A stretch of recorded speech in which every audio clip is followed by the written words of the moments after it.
Bonjour à tous, Dima Haidar, je suis dermatologue et aujourd'hui je suis là pour vous parler d'hydratation cutanée. Il faut savoir que notre peau, elle est constituée de 70% d'eau et elle renferme 30% des réserves d'eau de notre corps. C'est là où notre corps va venir puiser de l'eau qui est nécessaire à son fonctionnement. Il faut savoir que l'eau, elle est stockée différemment en fonction de la couche dans laquelle on se trouve au niveau de la peau. Je rappelle que la peau, elle est composée de 3 couches. De la superficie à la profondeur, on a l'épiderme, le derme et l'hypoderme. Dans le derme, c'est là où on va avoir la majorité d'eau qui va être stockée et souvent cette eau, elle est peu mobilisable puisqu'elle va être accrochée à des grosses molécules comme l'acide hyaluronique. Et c'est à partir du derme que l'eau va diffuser vers la superficie au niveau de l'épiderme. Dans l'épiderme, l'eau, elle va être plus mobilisable et elle va être concernée par le phénomène qu'on appelle la perte insensible, c'est-à-dire l'évaporation de l'eau à travers la peau. Pour limiter cette perte d'eau qu'il y a à travers notre peau, on a quelque chose qui est très bien fait dans notre corps qui s'appelle la barrière cutanée.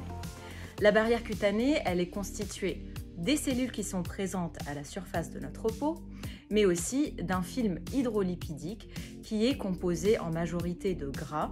Et c'est ce gras qui va être, comme il est hydrophobe, il va limiter un maximum l'évaporation de l'eau à travers notre peau. La barrière cutanée, elle a un rôle très important pour notre organisme puisque c'est l'interface entre notre corps et le monde extérieur.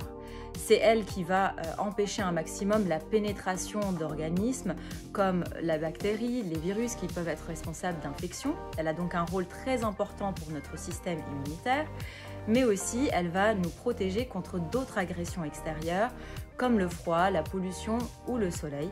On en parlera tout à l'heure. Finalement, quand on parle d'hydratation, c'est empêcher la déshydratation de la peau. La peau, comme elle est soumise à des agressions extérieures, à la longue va vieillir. Et donc, s'hydrater la peau, c'est maintenir une bonne barrière cutanée et ralentir le vieillissement de notre peau. Donc, une peau déshydratée, elle va se présenter par un inconfort, une sensation de tiraillement.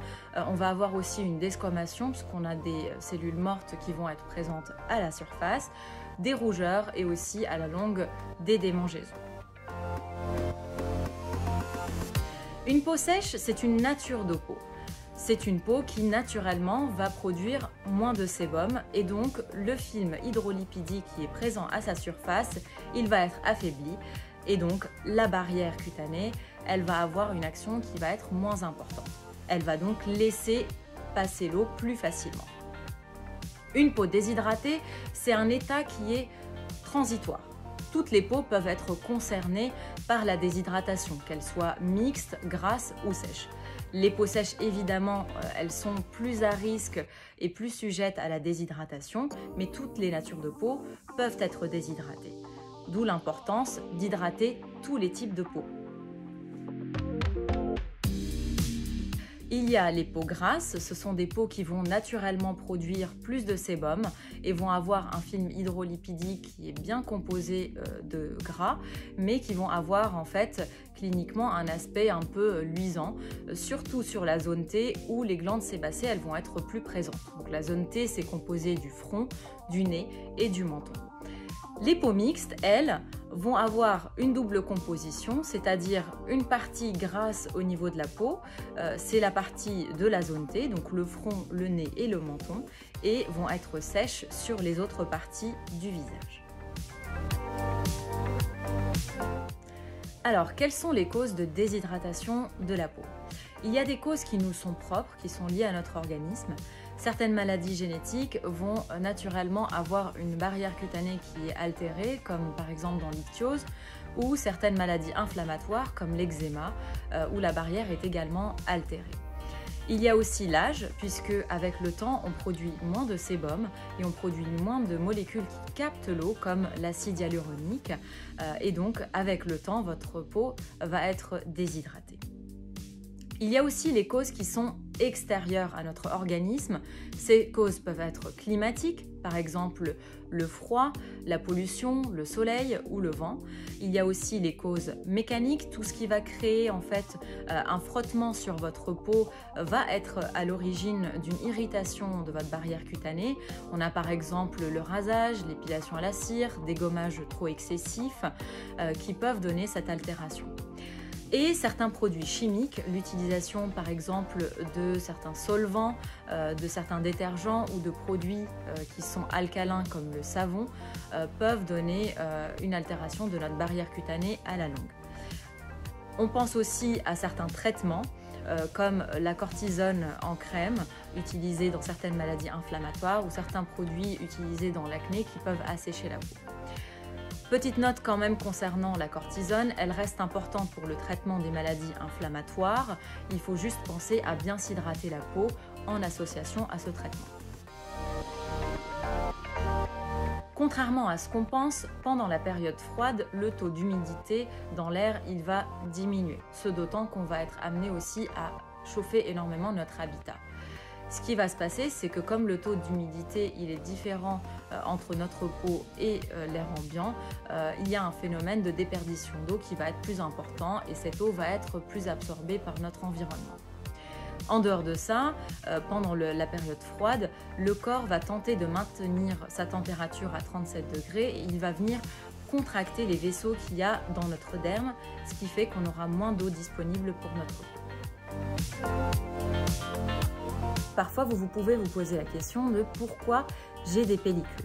Il faut savoir que ce type de problème peut être soit transitoire, soit chronique. Si c'est un problème transitoire et que vous avez des pellicules qui sont plutôt sèches, ce peut être à cause d'une déshydratation de la peau de votre cuir chevelu, un peu comme la déshydratation qu'on peut avoir sur le reste du corps. Donc cette déshydratation, elle peut provenir de l'utilisation d'une eau trop chaude lorsque vous lavez les cheveux, ou alors d'une eau qui peut être un peu trop calcaire, ou l'utilisation de certains produits qui peuvent être trop décapants pour votre cuir chevelu. Lorsque le problème est chronique, posez-vous la question et vous pouvez peut-être consulter votre dermatologue pour savoir s'il n'y a pas une maladie sous-jacente au niveau de votre cuir chevelu. Lorsque les pellicules sont sèches et que cela dure, ça peut être en raison d'une maladie inflammatoire sous-jacente qu'on appelle le psoriasis. Lorsque la pellicule est plutôt grasse, il peut s'agir d'une dermite séborréique qui est sous-jacente et qui peut donner cet aspect un peu gras de votre cuir chevelu. Donc n'hésitez pas à consulter votre dermatologue pour avoir un diagnostic et pour qu'il puisse vous prescrire des shampoings adaptés et associés à votre routine quotidienne. Il y a deux côtés importants dans l'hydratation. Il y a l'hydratation en profondeur qui va permettre au derme de se gorger en eau et l'hydratation en superficie qui va éviter que l'épiderme ne perde trop d'eau par évaporation. Pour l'hydratation en profondeur, ce qui est important, c'est de respecter une bonne hygiène de vie. Il faut, et c'est très simple, mais il ne faut pas l'oublier, bien s'hydrater et en buvant de l'eau suffisamment dans la journée. On boit un minimum d'1,5 litre d'eau par jour, voire plus en fonction de notre activité. Pourquoi? Parce que lorsque le corps est déshydraté, il va venir puiser dans les réserves qu'on a dans notre peau pour les amener aux organes qui sont essentiels à notre vie. En revanche, il n'y a aucune utilité à boire des litres et des litres d'eau puisque l'eau qui va être présente en excès va être éliminée par notre organisme. Pensez aussi à bien vous alimenter pour apporter les acides gras essentiels qui vont aider à la constitution d'un bon film hydrolipidique. Les acides gras essentiels, on les retrouve dans beaucoup d'aliments, notamment les avocats, certaines huiles végétales. On peut les retrouver aussi dans certains poissons gras comme le saumon, comme les sardines ou encore le maquereau. On peut le retrouver aussi dans certains oléagineux comme les noix, les noisettes ou les amandes.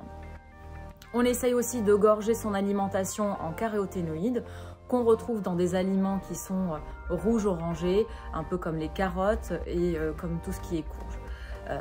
Le contenu en caroténoïdes est important parce que c'est lui qui va nous aider à nous protéger contre les dégâts qui sont faits par les UV contre notre peau. On évite aussi le tabac et l'alcool qui sont producteurs de radicaux libres. Ces radicaux libres vont générer des oxydations sur nos cellules de la peau et donc vont favoriser le vieillissement cutané. Ces agents vont aussi faire se contracter les vaisseaux du derme et donc, comme je l'ai expliqué tout à l'heure, on aura moins d'eau qui est disponible pour notre peau. On pense aussi à bien dormir puisque c'est pendant la nuit que nos cellules vont réparer les oxydations qui sont faites par les agressions extérieures et donc vont ralentir le vieillissement de notre peau. Concernant le reste de la routine, au quotidien, surtout lorsqu'il fait froid, pensez à vous protéger en mettant des vêtements bien chauds. On évite de porter les vêtements irritants directement au contact de sa peau, comme la laine. On préfère mettre des sous-vêtements qui sont au contact de la peau directement, comme des vêtements en coton. Lorsqu'on prend sa douche, il ne faut pas élever la température de la douche et on va utiliser plutôt des produits sur gras qui ne contiennent pas de savon puisque le pH du savon, comme on l'a expliqué tout à l'heure, est alcalin et donc il est très différent du pH de notre peau qui est plutôt acide. Lorsque vous sortez de la douche, pensez à vous sécher en tamponnant et pas en frottant et à vous hydrater la peau directement. C'est là où les pores sont les plus dilatés et la peau, elle peut mieux recevoir votre crème hydratante. On pense aussi à bien se protéger du soleil, même en hiver, surtout si vous êtes en montagne, parce que les UV vont avoir des dégâts sur la peau, même si l'indice est beaucoup moins important que pendant l'été. Pour la routine de votre visage, pensez toujours à bien adapter cette routine au type de peau que vous avez. Si vous avez une peau sèche, vous l'avez bien compris, elle produit moins de sébum.